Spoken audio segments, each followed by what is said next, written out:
Nous sommes le 3 juillet, le village western presque vide est écrasé par le soleil.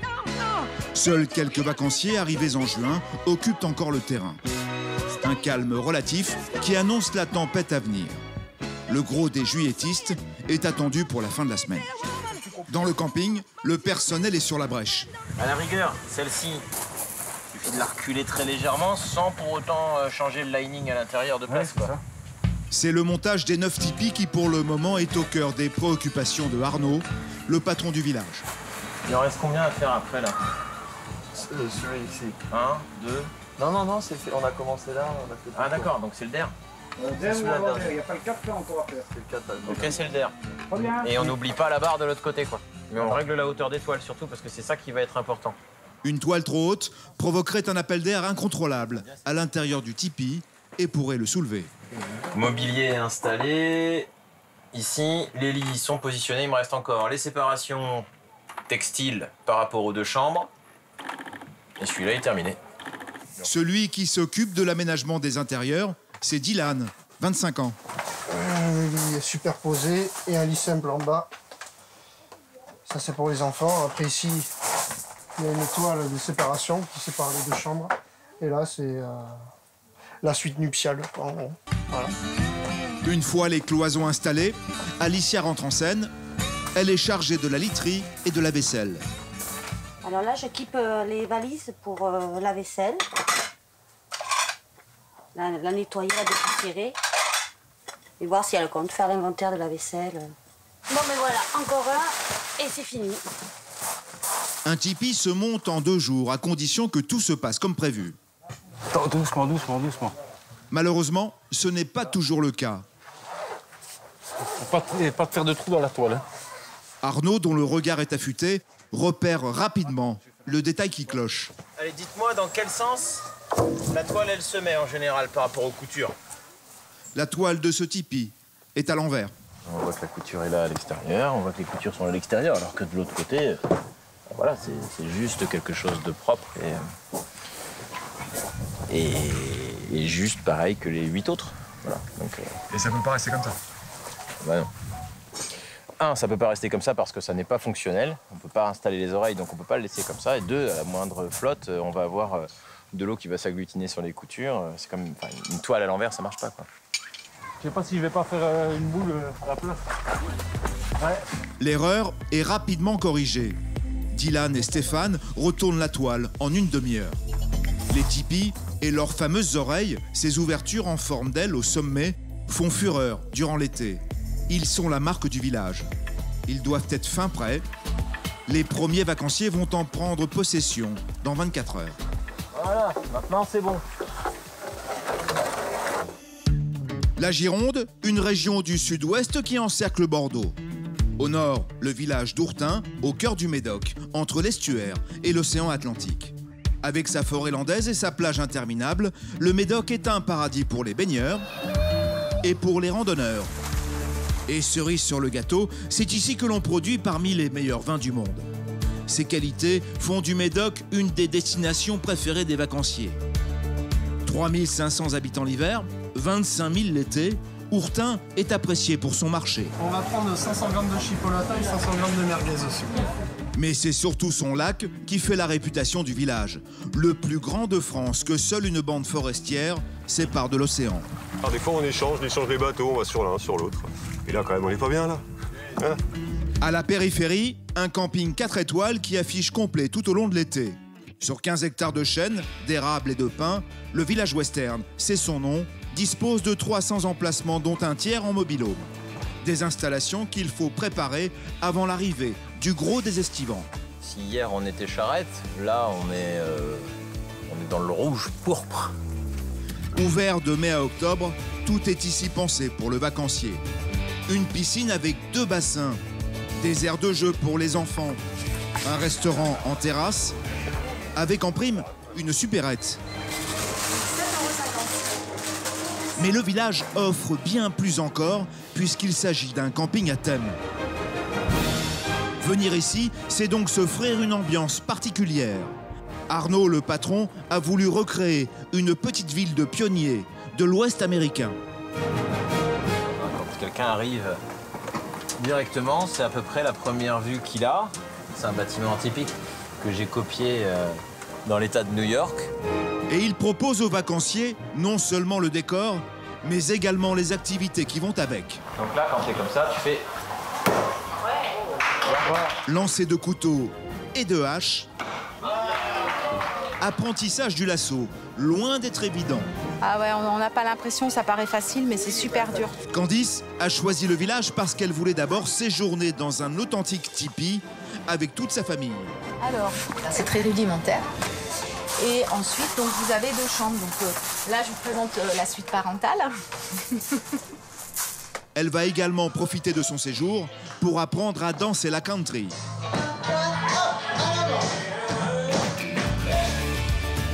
Et quand elle sort du camping, c'est pour s'émerveiller des trésors de la région, comme le phare de Cordouan.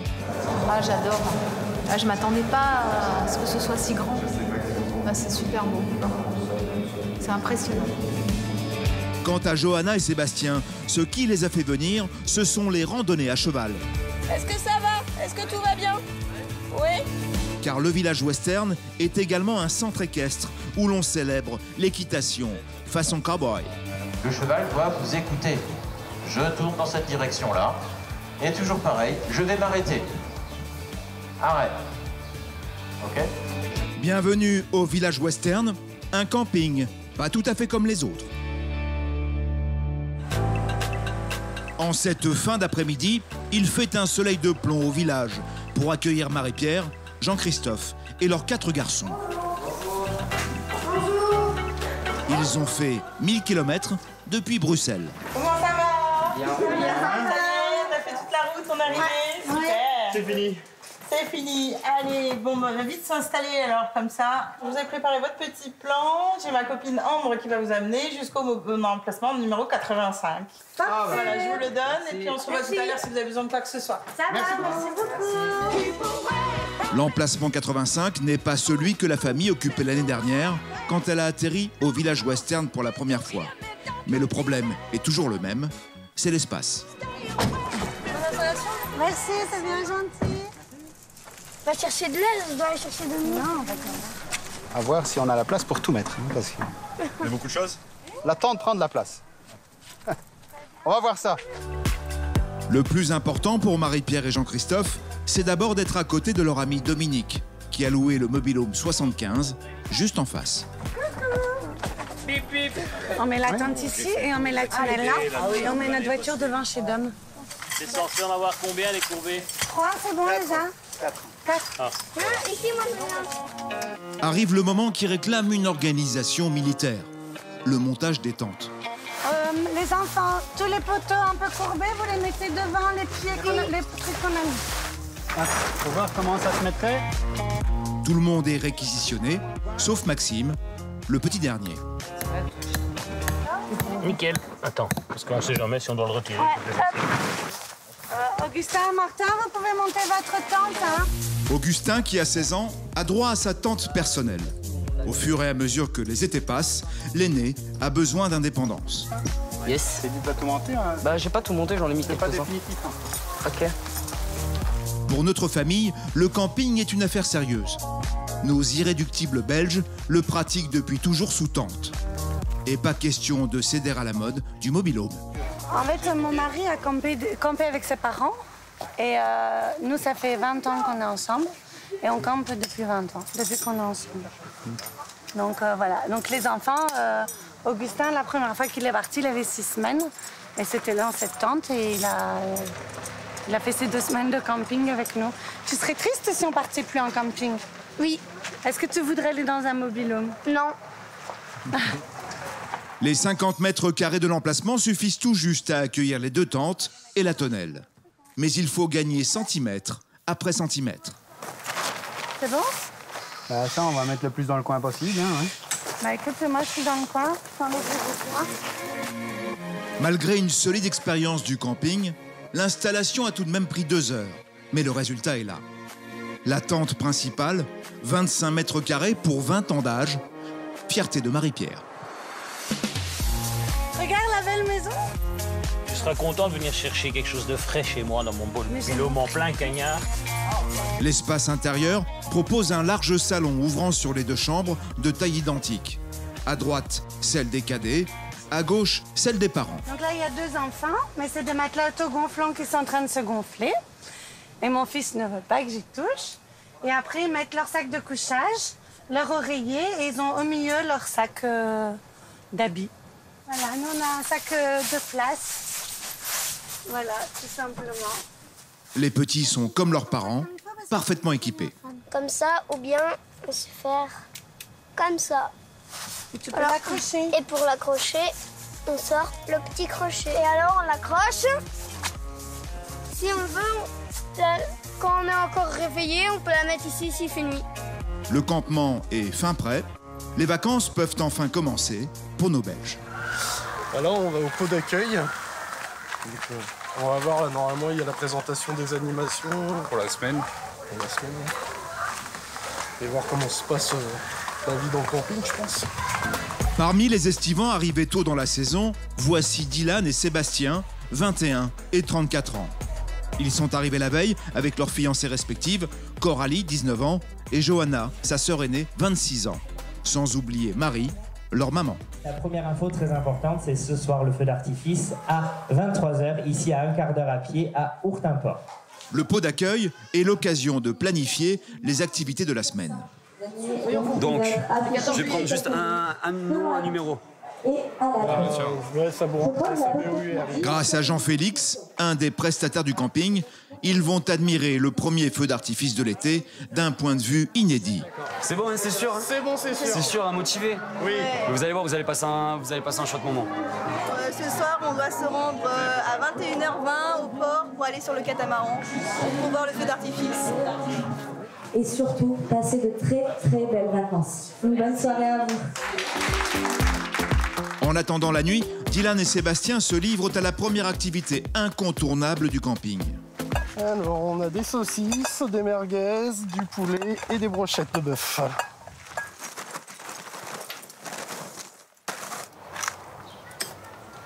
Toi, tu as une technique, moi j'ai les miennes. Toi, tu l'émiettes, toi ? Ouais. Côté Sébastien, poulet à la mexicaine.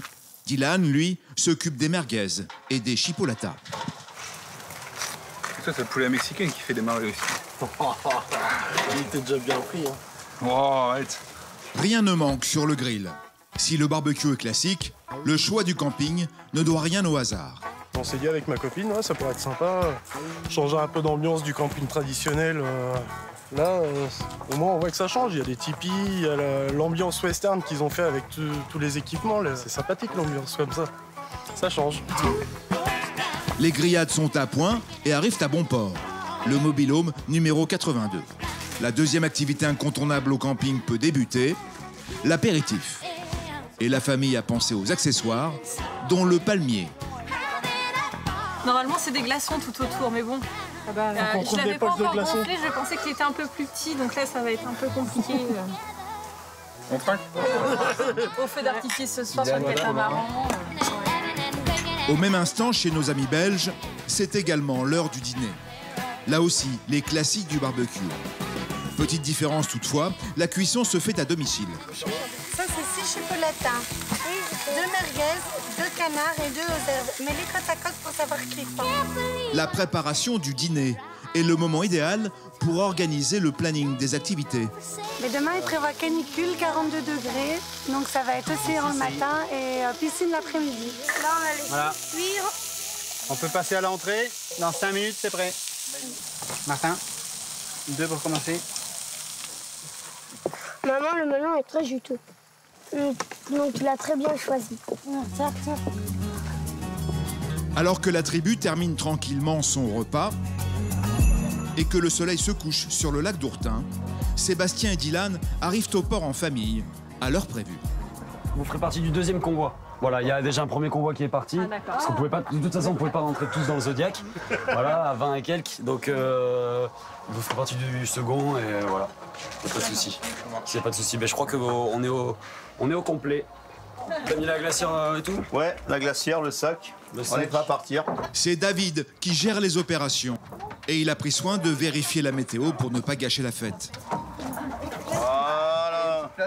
Le ciel est totalement dégagé, il n'y a pas de vent. Les conditions sont parfaites.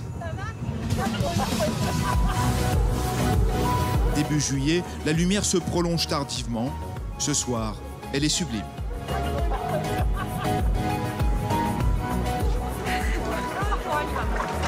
On passe son temps. On met un pied là, sur le caoutchouc. Et puis c'est bon. Et voilà. Bon, tout se passe bien. Le Gros Kata, c'est son nom, fait 23 mètres carrés et il accueille une trentaine de personnes qui ont payé 19 € pour profiter d'un point de vue unique. C'est pas mal. C'est une première. Et bon, on attend le clou du spectacle. La presque pleine lune qu'on a dans le dos en plus, donc c'est un joli décor. Hein. Je pense qu'on va bien profiter de ce feu d'artifice. La nuit tombe en musique, puis une première fusée annonce le début du feu d'artifice tiré depuis Hourtin-Port.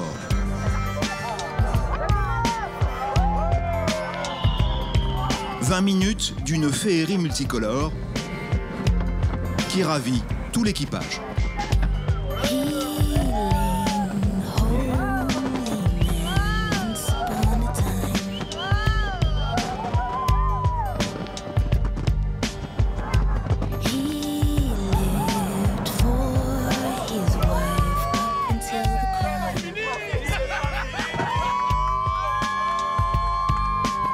David le capitaine raccompagne la famille au grand complet.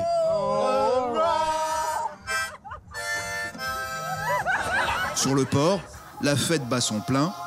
L'été a démarré sur les chapeaux de roue à Hourtin. Balance-moi ça! Mais la famille passe son tour et préfère regagner le camping. Difficile de faire mieux pour une première soirée. Le lendemain, 6 h, le soleil se lève sur le village. Les allées sont absolument désertes, le camping dort encore profondément. En coulisses, pourtant, on s'est déjà mis au travail. La priorité, c'est l'espace aquatique. La piscine, c'est essentiel. On peut tout perdre, sauf la piscine. La canicule s'est durablement installée sur la région. La fréquentation des piscines va être maximum. L'eau doit être irréprochable. C'est l'enjeu numéro 1 du patron. Moi, je m'occupe de la piscine personnellement, comme la plupart de mes collègues, parce que la moindre erreur peut avoir une incidence sur une fermeture administrative d'une journée ou deux. Et là, genre aujourd'hui 39 degrés, il y aura peut-être 250 personnes en pic dans la piscine. Ça veut dire 500-600 baigneurs dans la journée. Ça veut dire 600 mécontents si la piscine n'est pas au carré, quoi. Et ça, c'est pas possible. Arnaud a beaucoup investi dans cette installation inhabituelle pour un camping. Un bassin intérieur avec couloir de nage, un espace détente et le bassin extérieur. L'ensemble communiquant sans aucune porte. On est en période de forte fréquentation. Je fais un nettoyage le matin, un nettoyage le soir et je fais un apport en eau supplémentaire. Les mesures sont relevées quotidiennement et répertoriées dans ce cahier. Ce matin encore, elles sont conformes. Pourtant, cela ne garantit pas la satisfaction du client. Je risque d'avoir des gens qui vont me dire « Ah mais alors, elle n'est pas chauffée l'eau ». Si, mais quand il fait 39 dehors, l'eau à 28, il y a quand même 11 degrés d'écart, hein, c'est compliqué. Alors que le robot nettoyeur termine son travail et que les fauteuils sont parfaitement alignés, les premiers amateurs attendent avec impatience l'ouverture de la piscine. Il commence à faire un peu chaud. C'est combien là? 34. Curieusement, ce n'est pas la chaleur qui a réveillé Candice, 46 ans. Allez, on y va? Elle vient de passer sa première nuit dans le tipi numéro 6 avec son mari et ses 2 enfants. Non, c'est très agréable. En plus, la tente n'était pas tout à fait fermée cette nuit. Il y avait juste un tout petit passage. Et non, c'est très agréable. Hein. On est proche de la nature. Le reste de la famille ne va pas tarder à se réveiller. Alors elle va faire les courses à la boutique du village. Une baguette, 3 croissants, une chocolatine et une multicéréale. Est-ce qu'on recommande pour demain? Pareil. Pareil? Et moi, j'en ai passé une bonne journée. Au revoir. C'est la possibilité de séjourner dans un tipi et la thématique du camping qui ont poussé Candice à venir ici. Dès qu'on est arrivé, on a été plongé dans l'ambiance un peu western. Ouais, ça nous plaît. Les activités, bon, on les a pas encore commencées, on va bientôt les faire. Ont l'air sympathiques. Et après, le coin est sympa aussi. Donc, non, je pense qu'on va passer une bonne semaine. Ça va? T'as bien dormi? Bon, on va déjeuner. Est-ce que tu veux un chocolat chaud? Ouais, tu vas le chercher? Tu ramènes du jus de fruits aussi, s'il te plaît?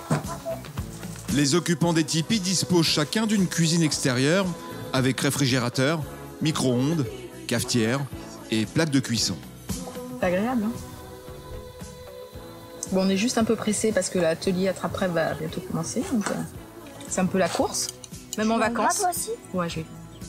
On s'est quand même fait un planning, même si on est en vacances. Voilà, ça, je pense que c'est un peu le côté.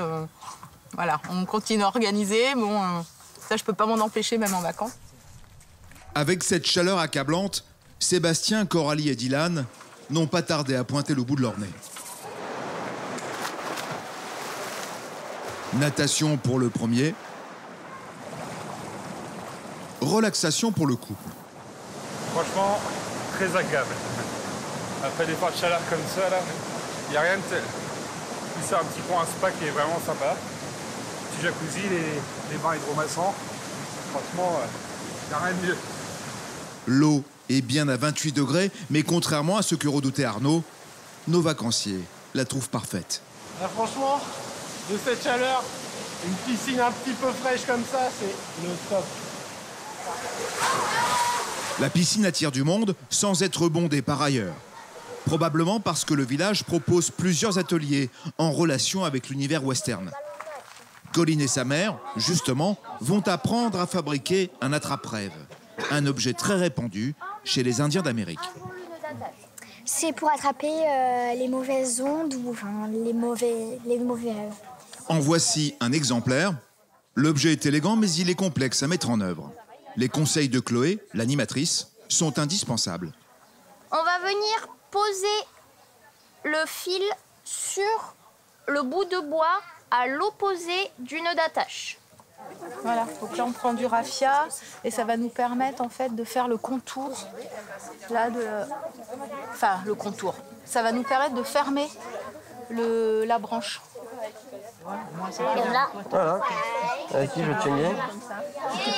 Une cinquantaine de campeurs participent à l'atelier proposé 2 fois par semaine. Le camping met à disposition les accessoires nécessaires. Bois, plumes, perles, ficelles. Il faut de l'imagination et surtout de la dextérité. Une fois que c'est bien serré, on pose 2 doigts sur la boucle et on fait ça jusqu'à ce qu'on ait fait le demi-cercle. Ça peut prendre une demi-heure comme 2 heures. Pourtant, même avec les explications de Chloé, Candice et sa fille ont du mal à s'en sortir. Heureusement pour elle, une voisine leur vient en aide. Tu es droitière ou gauchère? On est gauchère. Donc on commence à droite faites un nœud. et on fait un nœud comme ça ici là. Alors juste avec le bout du fil.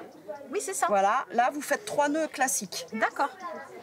Bah, c'est sûr que plus tu as de fil, forcément. Et donc là, tu l'as fait de la taille que tu veux, tu vois, si ça te convient. Clac, tu repars. Il a fallu une bonne heure et demie avant que l'attrape-rêve de Candice ne prenne forme. Le résultat n'est pas aussi satisfaisant qu'elle l'imaginait. Je suis pas trop mécontente du résultat. J'aurais préféré le réussir un peu mieux, mais bon, c'est une première, donc voilà. On va ramener, on va l'accrocher sous notre tipi et puis on va le ramener à la maison. Le village western, l'ouest américain à 30 km de Bordeaux. Cette idée, c'est celle d'Arnaud le patron. Toc, toc, toc. A-t-il trop tourné ou pas assez tourné? Et quand il n'administre pas le camping, il apprend aux vacanciers à manier le couteau, voire la hache.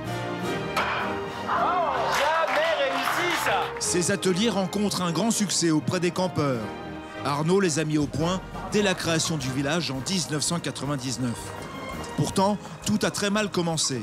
Cette année-là, une tempête d'une violence jamais vue s'abat sur la France et ravage les 15 hectares du camping qu'il vient justement d'acquérir. Je pense que la genèse du village western est née ce jour de 27 décembre 99 où, je dirais, ce ne sont pas les nerfs qui sont mis, ou que les nerfs qui sont mis à rude épreuve, c'est le courage et la ténacité. Au lendemain de la tempête, tout est à inventer. Comme les pionniers de la conquête de l'Ouest, ils décident de reconstituer une ville à partir de rien. Bien, ben voilà l'entrée du village western. Hein. Quand quelqu'un arrive directement, c'est à peu près la première vue qu'il a, avec le premier bâtiment qui un peu lui saute au visage comme ça. C'est un bâtiment typique que j'ai copié dans l'état de New York. Ce bâtiment, c'est l'accueil qui plonge tout de suite le vacancier dans l'ambiance western. Et ce n'est pas tout, l'épicerie est un bâtiment tel qu'on en voyait dans le Montana au 19e siècle. Quant à son domicile, Arnaud l'a transformé en gare de l'Arizona. Et puis à la base, quand il y a eu la conquête de l'Ouest, les deux éléments principaux de la conquête de l'Ouest, et pour arriver à avoir une jonction logistique, c'était le télégraphe et la voie ferrée. Et il a tout reconstitué. Le chemin de fer qui passe devant chez lui, il est allé le chercher à la SNCF qui a fourni le matériel. Et il a poussé très loin le souci du détail. Saule, chêne, cyprès, orme, charme, on va dire toutes ces espèces d'arbres qui poussent en Amérique du Nord. Les secteurs du village obéissent à un code couleur qui ne doit rien au hasard. C'est un village de mobil-home qui s'appelle la jolie Pennsylvanie. Parce qu'en Pennsylvanie, eh bien, les maisons sont souvent beiges avec des toitures noires, des volets blancs. Parmi les raisons qui ont poussé Arnaud à créer le village western, il y en a une qui prend le pas sur les autres. Sa passion pour l'équitation western.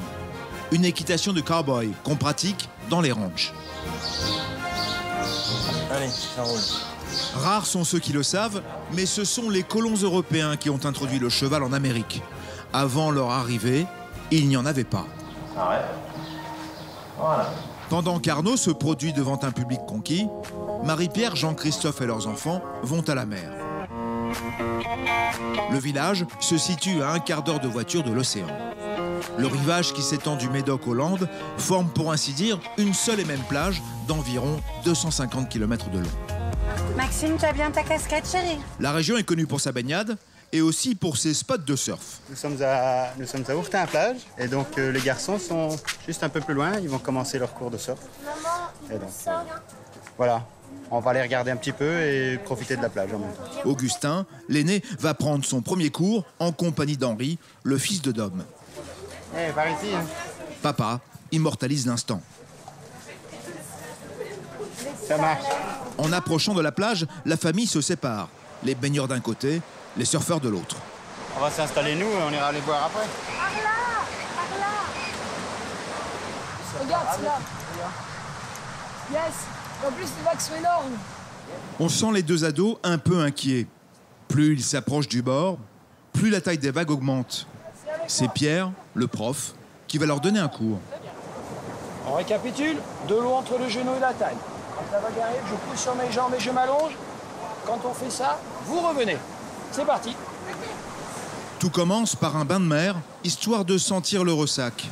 La combinaison n'est pas qu'un accessoire. L'eau est à 18 degrés. On prend la vague, on contrôle la planche. Ça sera quoi l'étape après? Se lever. Eh ouais. Si jamais, là, dans l'exercice, vous vous sentez très bien, essayez de vous lever. Pas d'indication particulière. Envoyez. Après un cours rapide, les deux ados sont prêts à monter sur leur planche. Au début, Augustin est à la peine, ce qui est normal pour une première expérience. Sa mère et son frère l'observent depuis la plage. Regarde, Augustin est là. Tu sais, il se débrouille pas mal, il se met debout sur sa planche. Et Henri? Il est à côté d'Augustin. On la prend à deux, je crois, la prochaine. Mais rapidement, il se montre plutôt à l'aise. Regarde, regardez. Oh, vas-y, tu tentes de voir une fois. Oui, il est fou. Augustin a même du talent, si bien que le prof se pose des questions à son sujet. Les autres sont vraiment au premier cours. Lui, je commence à avoir des doutes. Non, mais je te crois, bonhomme. Allez, fonce, profite-en, il reste un quart d'heure.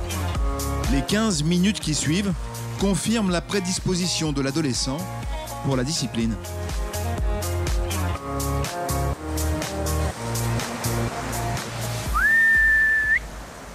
En revanche, Henri, son copain, a connu quelques difficultés. Oh non, c'est pas ouf. J'arrive pas, quoi.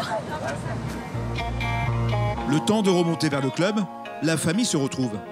Augustin, pas peu fier, revient sur sa prestation. Comment c'est fait? C'est vrai? Ouais. Parce qu'il m'a même pas expliqué comment je devais me lever et tout. Et il a dit qu'on avait gagné beaucoup de temps sur ça en fait. Que je me levais. De ta mère. Même si la plupart du temps, les campeurs veulent d'abord se reposer, paradoxalement, leurs journées sont très chargées. Tout comme celle du personnel du camping, notamment sur le coup de 17h30, du côté du restaurant. C'est l'heure que choisit Patrick, le chef cuisinier, pour entrer en scène. C'est noté. À tout à l'heure. Les premières réservations commencent à tomber. Le Ranch River est inspiré des cantinas du Nouveau-Mexique. Une construction tout en rondeur d'environ 150 mètres carrés. À l'intérieur, tout rappelle ici aussi l'Ouest américain. À l'extérieur, une immense terrasse accueille les clients. Chef, une salade légère s'il vous plaît. Ça marche. Merci. Alors que l'on est au cœur du mois de juillet, le camping affiche complet. Logiquement, le restaurant suit la tendance. Il fait très chaud, on n'est plus sur des produits carpaccio, les salades fraîches, le tartare. Le chef propose une cuisine western faite maison, avec naturellement ses incontournables, comme le saladier de frites à 10 €. C'est bon. Pesez, c'est emballé.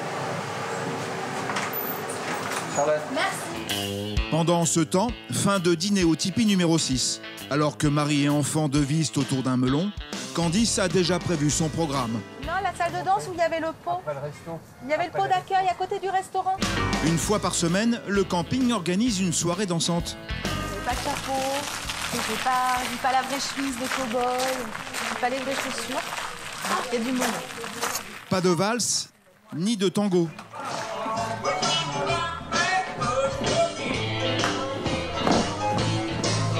Village western oblige, ici on danse la country, littéralement la danse paysanne. Allez, on refait depuis le début. Vas-y, je te regarde, maman.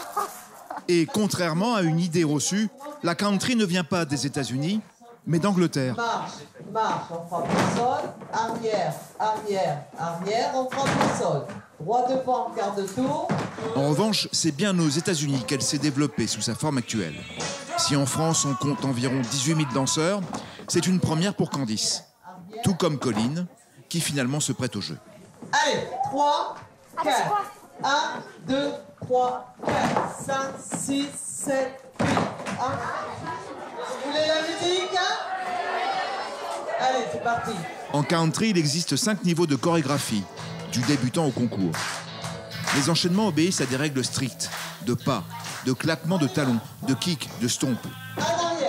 Ce soir, il s'agit de line dance, de danse en ligne. Talon, pointe, 1, en avant, en arrière, quart de tour. Candice et sa fille semblent apprécier et se montrent plutôt doués. Et voilà! Bravo! Ouais, c'est sympa. Je fais le Madison. Ah non, c'est pas le Madison. Colline finit par abandonner. Sa mère, en revanche, est bien décidée à apprendre d'autres enchaînements. On va partir légèrement en diagonale à droite, avec pied droit devant, je rassemble, pied droit devant, je rassemble. Les danses se suivent, les campeurs se laissent porter par la musique. Pour Candice, c'est une révélation. À gauche, quart de tour. À droite. Ben ouais, je trouve ça super sympa et c'est vrai que déjà je me posais la question si j'allais pas en faire à la rentrée, je me suis déjà renseignée, il y en a près de chez moi et ouais ça se pourrait, je pense que je vais faire un ou deux essais et ouais peut-être que je vais en faire, c'est chouette, vraiment. Le lendemain matin 8h, à l'accueil du village western, Stéphane et Florence se croisent une bonne dizaine de fois par jour. Quand il y a des urgences, C'est facile. de façon à être le plus réactif possible pour répondre aux besoins des clients.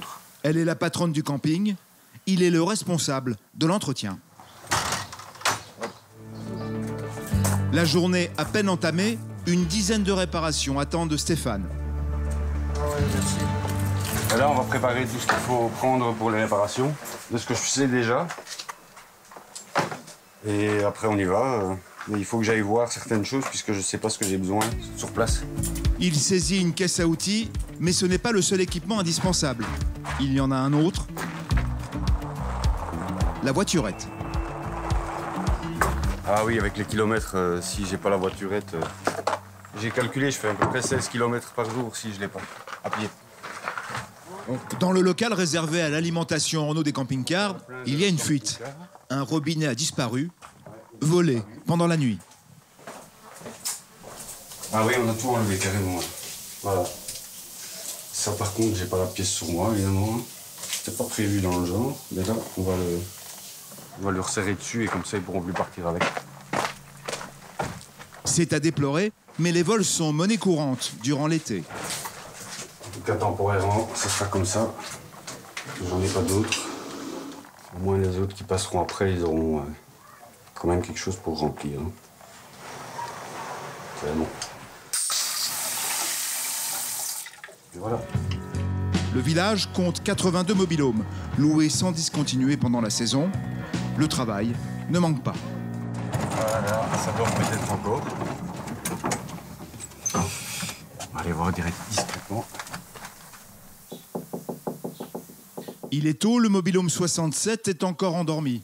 Soit ça dort encore, soit ils sont partis. Mais je ne vais pas rentrer directement parce que là, si je réveille tout le monde... Stéphane repassera. Au suivant. Au mobil-home 54, en revanche, les clients sont réveillés. Bonjour monsieur, je peux venir voir pour le bac de douche et l'applique? Il n'y a personne sous la douche. Bonjour madame.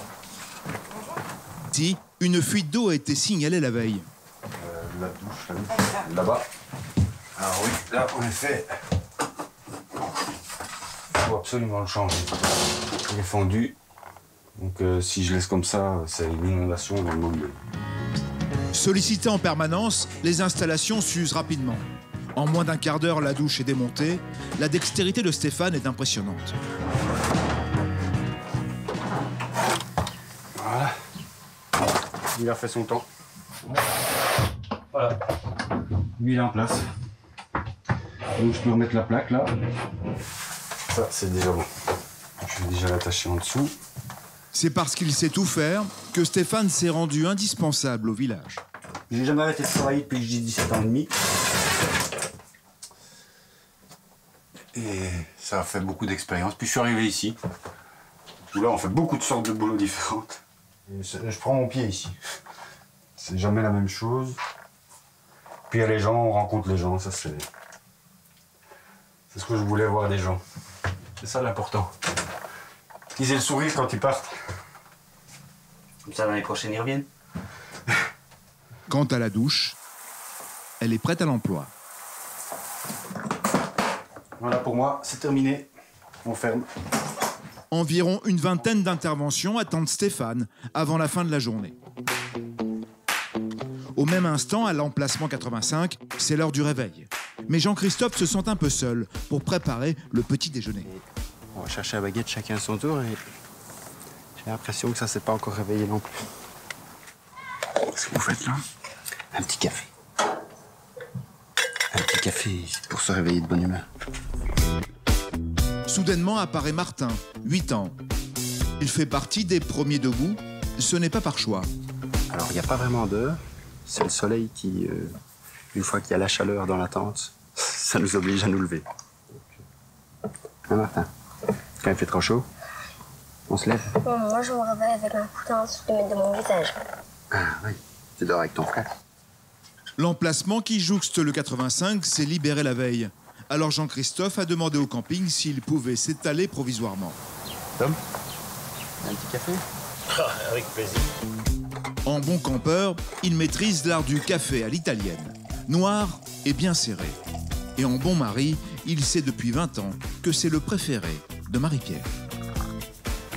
J'amène un petit café au lit à madame. Le café au lit fait son effet. Marie-Pierre et ses enfants sont en train d'émerger. Elle apprécie tout particulièrement d'être entourée par sa tribu. Que j'ai 4 garçons, comme ça je me fais chuchoter. Et ça a plein d'avantages. Parce qu'une bouteille de lait. On a acheté 2. Entre-temps, Jean-Christophe, le mari presque parfait, revient avec les baguettes. Dans le tas, il y en a 2 au levain. Le petit déjeuner peut officiellement commencer. Donc on mange du Nutella, de la confiture, du beurre. Et les enfants, ils boivent du benko, du thé et nous du café. Le benko, tellement incontournable qu'il manque rapidement. Et donc Henri, on disait qu'il fallait pas en mettre trop parce que c'était le dernier pot. Henri, Je rigole. Oui.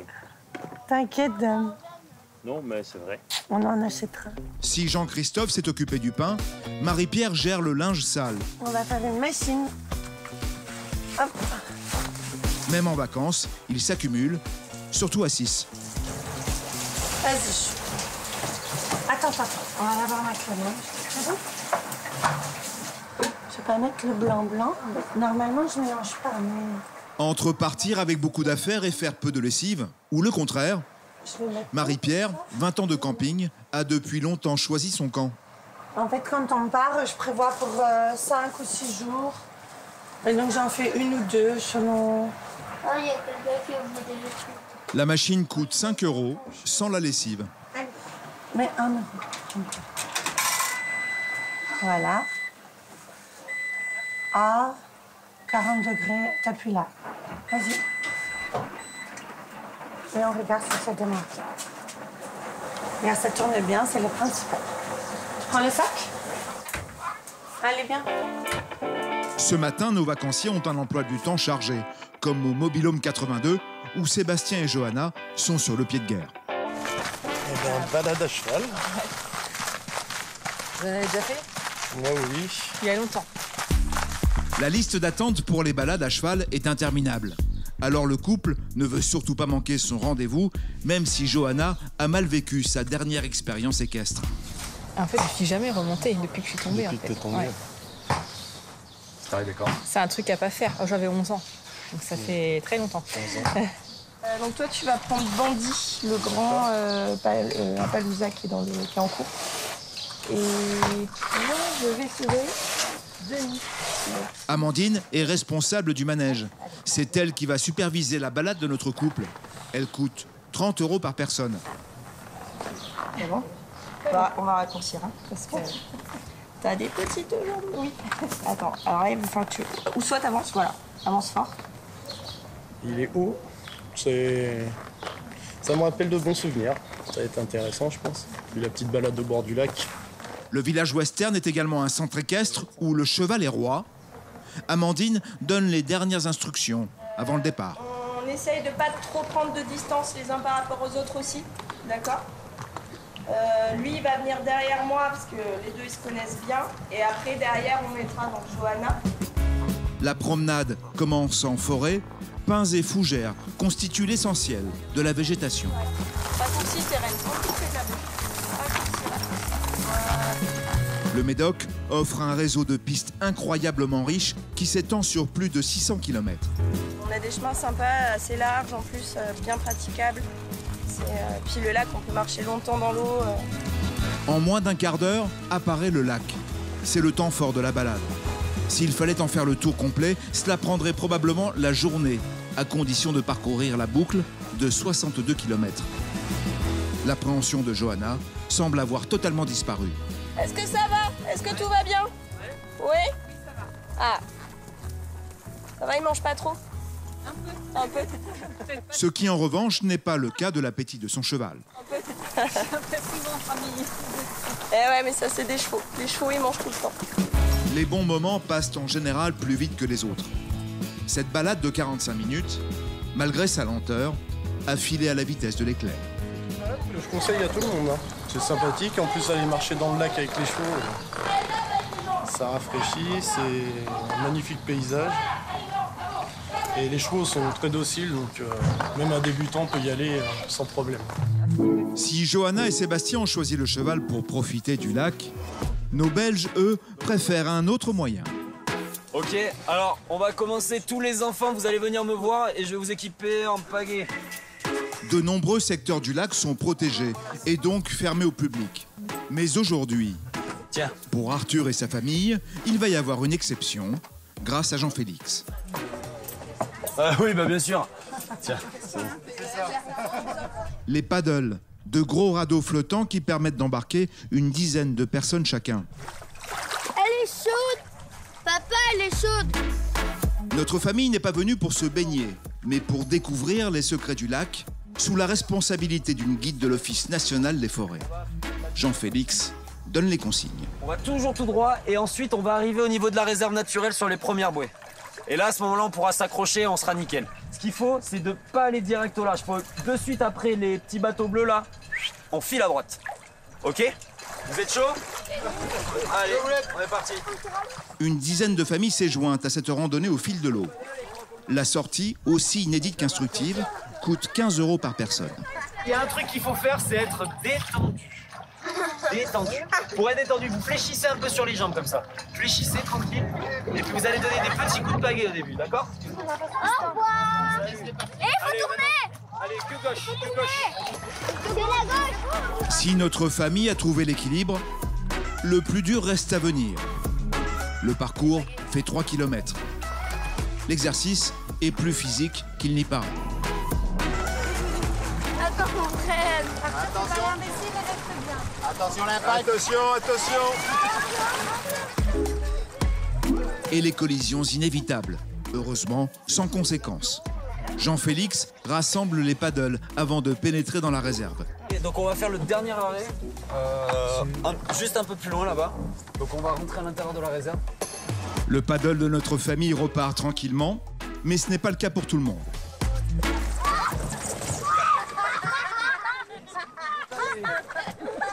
Allez, on se détend. Allez, que gauche. Dans ce coin protégé du lac règne un équilibre que seuls nos visiteurs perturbent. Alicia en profite pour rappeler aux familles leurs responsabilités. Alors la grosse infraction qu'on a cette année à Foison, c'est les barbecues. Enfin, les feux c'est vrai que c'est incroyable. Qu'on a sur la réserve. La baignade aussi, ici, normalement, est interdite. Donc, pas de baignade sur la réserve. Voilà. Mais c'est écrit quand on arrive des terres? Oui, il y a les petits logos, il y a des petits logos. pictogrammes. On va rentrer. Ça nous est déjà arrivé une fois avec Alicia. Ouais, c'est clair. On est rentré avec l'orage. C'est moins marrant. Allez, on est parti. Le ciel se fait plus menaçant au-dessus du lac, même si le soleil qui se couche répand une lumière sublime. Les pagayeurs sont naturellement plus pressés de rentrer. Une course improvisée s'organise entre les 3 embarcations.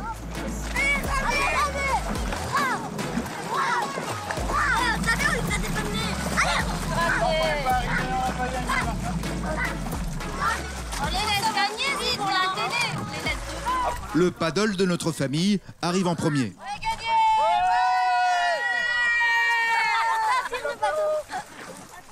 Les 2 autres suivent, quasi ex aequo. Marie-Pierre et Jean-Christophe sont ravis. Oh, c'était bien chouette, très ludique. On attend les instructions. Et rigolo. Et je suis pas du tout mouillée. Oh, est-ce que c'était chouette? Mais attends, ouais. Très chouette. Mais les poissons là. Le ciel n'est finalement pas tombé sur la tête de nos familles. La soirée se termine paisiblement autour du lac d'Ourtin. Le lendemain, 7h30, Candice, Fred et les enfants ont décidé de s'offrir une excursion exceptionnelle. Il faut 1 heure pour rejoindre Port-Médoc, au nord. Bonjour. On va donc au phare de Cordouan. Donc on en a pour, je crois, à peu près 1 heure de bateau. Et on va visiter après le phare. Je crois qu'il y a une chapelle dedans. Le phare est une des merveilles architecturales de la région. L'excursion coûte 45 € par personne. Donc là, on part en direction de la Charente-Maritime et tout, La Rochelle, tout ça. On aperçoit sa silhouette posée sur un banc de sable qui barre l'entrée de l'estuaire de la Gironde. Le fond est trop haut pour que le bateau puisse accoster. Les visiteurs embarquent dans un véhicule amphibie capable de rouler sur le sable alors que la marée descend. Je pense que c'est marée haute. Et d'habitude, sur les photos, on voit tout un banc de sable et on a possibilité de faire une partie à pied. Mais là, c'est pas du tout le cas. On va vraiment accoster à côté du phare et on va pas du tout marcher dans le sable. Dans moins d'1 heure, le phare sera totalement à sec. Mais en attendant, Candice, Fred et les enfants empruntent le gué qui mène à l'unique porte d'entrée. Mais au départ, il n'était pas aussi haut. Il a grandi au fur et à mesure des années. Il n'a pas été fait en une seule fois. Et d'ailleurs, c'est pour ça que la base, c'est un vrai petit château, là, avec plein de détails. Regarde comme tout est sculpté. La construction du phare de Cordouan a véritablement commencé sous Henri III. 370 ans plus tard, il atteint sa taille actuelle, 67,50 mètres. À l'époque, ça marchait avec des feux. Donc il fallait allumer le feu, contrôler le feu, pour que les bateaux puissent se diriger. Donc des gens vivaient à l'année, enfin vivaient ici. Ils tournaient à tour de rôle. Moi, je compte les marches. Allez, vas-y. 1, 2, Le monument compte 8 niveaux. Tout dans cette construction respire la volonté des souverains successifs de bâtir quelque chose de grandiose, mais qui a besoin d'être entretenu en permanence. Parce que cette pierre-là, elle n'aime pas du tout l'humidité, elle n'aime pas du tout le sel. On aurait pu prendre du granit, ça aurait été plus solide, mais c'est la pierre locale, c'est de la pierre blanche, on voulait un phare bien blanc, et c'est surtout une pierre qui est facile à travailler pour faire des belles sculptures.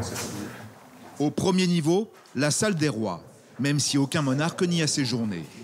Au-dessus encore, la chapelle royale, avec son sol en marbre et ses vitraux, uniques dans un phare. On est sur un monument historique, on va essayer de restaurer à l'état le plus proche possible de l'état d'origine. Ah, j'adore. Ah, je ne m'attendais pas à ce que ce soit si grand.